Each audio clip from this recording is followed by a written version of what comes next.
दीपावली की आपको भी शुभकामनाएं, थैंक यू आने के लिए। सब कुछ बढ़िया है, एक निगलिंग वरी रह गई है, वो है अभी तक वो trade tariff uncertainty linger on कर रही है। लंबा चला तो हमारे लिए दिक्कत है कि काफ़ी सारे लेबर इंटेंसिव स्पेसेस है जो हिट होंगी डायरेक्टली। आप कैसे देख रहे हो मूड माहौल को? और क्योंकि सब कुछ अपनी जगह ले दे के आती अर्निंग्स की बात, हमने वहीं पे मामला गड़बड़ाया था और वहीं से स्टॉक मार्केट अंडर परफॉर्म हुआ था। अच्छा, ये जो अर्निंग सीजन अब तक जा रहा है, पता नहीं ऐसा लग रहा है जो एनालिस्ट एक्सपेक्ट कर रहे थे उससे एक शेड बेहतर अब तक तो इंडिया इंक परफॉर्म करके दे रहा है। आप कैसे देख रहे हो? वैल्यूएशन के फ्रंट पे हम हमेशा प्रीमियम कमांड करते थे, पर वो अभी भी प्रीमियम है, लेकिन जो कूल ऑफ हुआ है कंफर्ट जोन में आ गया है क्या? और अर्निंग्स को देखते हुए अब तक ऐसा लग रहा है क्या वो साइकिल टर्न होने के कस्प पे हम खड़े हुए हैं, ऐसा भरोसा बन रहा है क्या? सबसे पहले तो बुलाने के लिए बहुत बहुत शुक्रिया आपको, परिवार और पूरी टीम को दीपावली की बहुत शुभकामनाएं। आई थिंक अगर आप इसको एक टोटल जर्नी में देखें आशीष, आई थिंक देखिए आज भारतीय बाजार इस स्तर पे क्यों है, क्योंकि डीमोनेटाइजेशन के बाद जो 5 लाख करोड़ की म्यूचुअल फंड इंडस्ट्री थी वो आज 80 लाख करोड़ है। तो एक बहुत बड़ा किकर आपको कोविड से पहले मिल गया था, which served as a buffer for the move from 7,000 to 27,000 post covid. 2 साल पहले एक और चीज़ हुई थी जहाँ पे फाइनेंस मिनिस्टर ने डेट की टैक्सेशन चेंज कर दी थी, वो भी इक्विटी के लिए पॉजिटिव हो गई थी। अब पिछले 1 साल में गोल्ड और सिल्वर ने 50-60% के रिटर्न दे दिए। तो I think the question to ask today is not so much कि इक्विटी मार्केट यहाँ से क्या करेगा, इट इज़ कि आप अपना वेल्थ कैसे एलोकेट करोगे। And I think that given where valuations in the Indian market are today, it is not going to be very easy. आप पिछले संवत के आपके टेप्स निकाल के देख लीजिए, मैं दावे के साथ कह सकता हूँ कि ऑलमोस्ट 99.9% लोगों ने आपसे कहा होगा कि विल बी हायर और will make a new high, सब गलत कहे हैं। तो I personally think that yes there has been a time correction for 1 year, there is no reason to suggest you can't have a time and price correction for another year. क्योंकि जिन लोगों से मैं संपर्क में रखता हूँ जो गोल्ड सिल्वर के मार्केट में, they may not be advocating fresh buying per se, but they say that there is no reason to sell it as well. तो अब जब आप एसेट एलोकेट करना चालू कर जाते हैं, जो आप मैक्रोज की भी बात कर रहे थे Ashish ji, I think inflation under control काफ़ी टाइम से है, क्रूड 55-65 के रेंज में काफ़ी टाइम से है, आरबीआई रेट्स काट रही है, there is nothing incrementally positive. जो आपने अर्निंग्स की बात की, I think the mood has become so despondent in Indian equity earnings growth, और ये पूरे सेल साइड की गलती है। आप मुझे करीबन 25 साल हो गए हैं मार्केट में, I think every year at the start of the fiscal year 15 से 20% की अर्निंग ग्रोथ प्रोजेक्ट होती है, आती है जो भी आती है, ठीक है। तो आई थिंक आज आप जहाँ पे बैठे हैं, अगर आप निफ्टी की बात करें तो frontline IT companies are not going to grow their earnings by more than 10%। Banks will probably grow at 12-13%, अगर आप कैगर ले लें 25 to 27 का। कंज्यूमर कंपनीज जो आप अगेन लार्ज कैप की बात करें, मुश्किल से आपको 10-12% की अर्निंग्स मिल जाएगी। You are basically down to Reliance then which is another 12-13%। तो 75% का आपको जो मार्केट है ये आपका 10 से 12% का ही अर्निंग्स देने वाला है। बाकी के जो 25% है आप देख लीजिए उसमें क्या आता है क्या नहीं आता है, cement, auto, these are very commodity driven businesses as well. तो at 26,000 can I make a call, यहाँ से 10% मार्केट अगले संवत तक ऊपर जाएगा, इतना कन्विक्शन मुझ में नहीं है, टू बी एक्सट्रीमली फ्रैंक।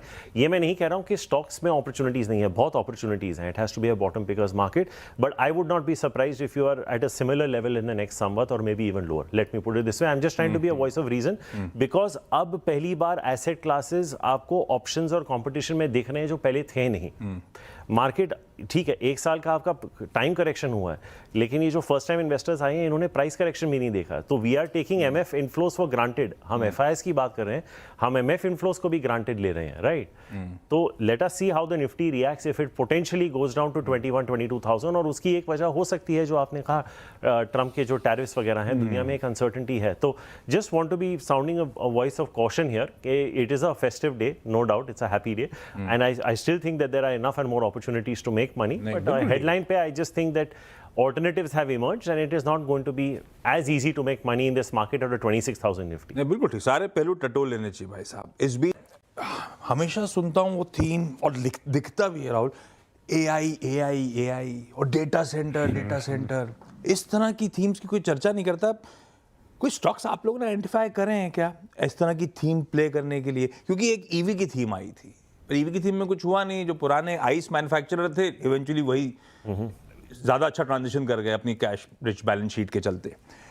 इस थीम को प्ले करने के लिए। और आप तो क्योंकि बढ़िया स्टॉक बताते हो, और जब आप थोड़ा सा नया संवत चैलेंजिंग मान रहे हो, तो और एक्सपर्ट ओपिनियन की ज़रूरत है। आई थिंक आशीष जी, अगर आप हिस्ट्री में जाके देखें, इन रीसेंट मेमोरी, अगर आप पिछले 10 साल में देखें, the two most successful new theme stocks have been Dixon and Zomato. I think इससे बेटर न्यू थीम स्टॉक्स आपको शायद मिले नहीं होंगे। Dixon is in a league of its own, क्योंकि जोमेटो तो फिर भी 250 का फिर 50 होके अब वापस जो हुआ वो हुआ है। लेकिन I think in terms of market cap generation इनसे दो बेहतर आई नहीं है। I think large cap IT is certainly struggling with AI. They are trying to buy AI capabilities.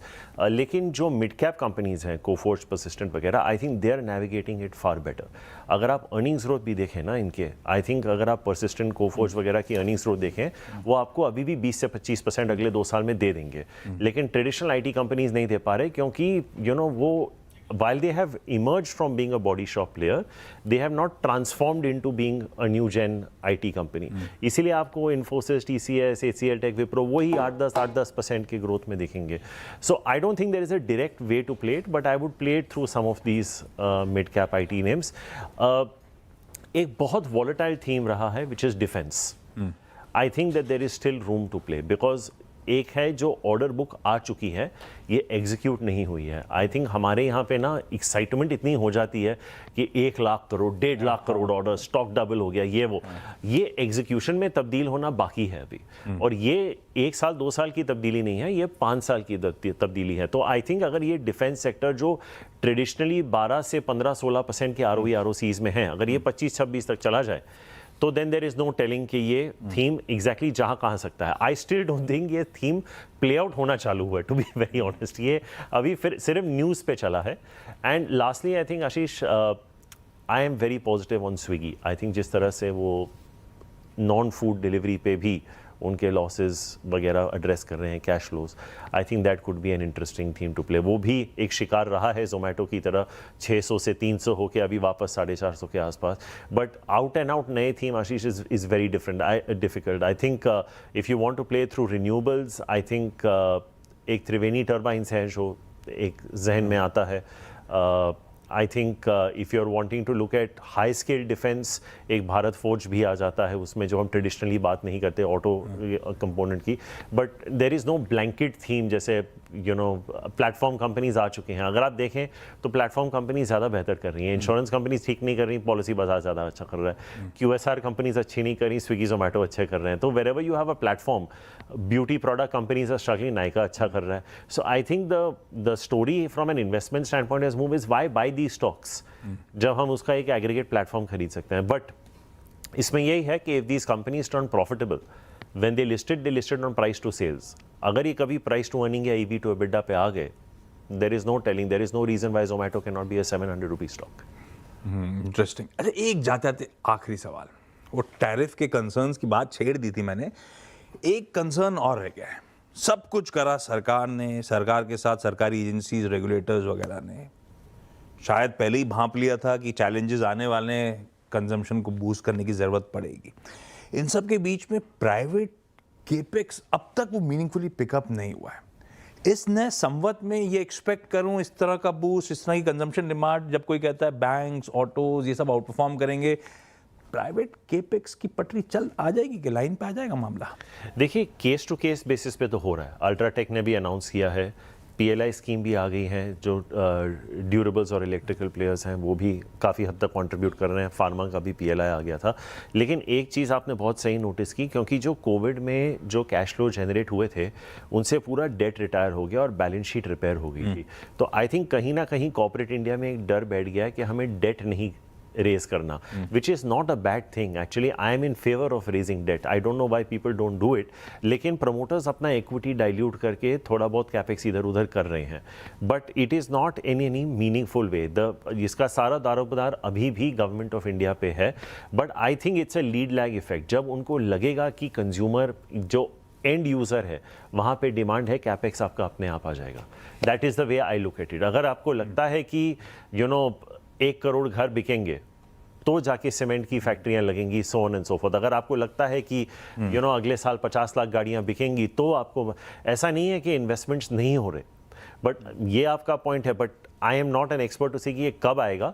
It is nowhere close to जो हो रहा था before we went into Covid, but I think वो जैसे मैंने आपको बताया जिस तरह से बैलेंस शीट रिपेयर हो गई है, कैश फ्लो सुधर गए हैं, आई थिंक कहीं ना कहीं एक थोड़ा सा डर बैठ गया है to a raise debt and be is there going to be end user demand. जो चाइना में ओवर कैपेसिटी जैसी हो गई थी, आपने प्लांट्स लगा दिए, आपने इंफ्रा खड़ा कर दिया, लेकिन अगर एक स्लो डाउन आया तो वो वेस्ट चला गया. तो I think it is moving in tandem is my sense, but like I said I would still play defence as a theme. बिल्कुल ठीक, ये की थीम्स हो सकती हैं. लार्जली एक्सपर्ट्स मानते हैं ये नया संवत 2082 शायद पिछले संवत की भरपाई करता हुआ नजर आए, अच्छा रहे. कुछ की थीम्स जो खास तौर पे banking, financial services as a space, उसमें भी बैंक्स और कुछ सिलेक्टिव एनबीएफसीज एक्सपोर्ट को पसंद आ रही हैं. ऑटोज, एफएमसीजीज वो क्रिटिकल बढ़िया थीम्स हैं जो शायद अभी भी आउट परफॉर्म करने का दम कम रखती हैं.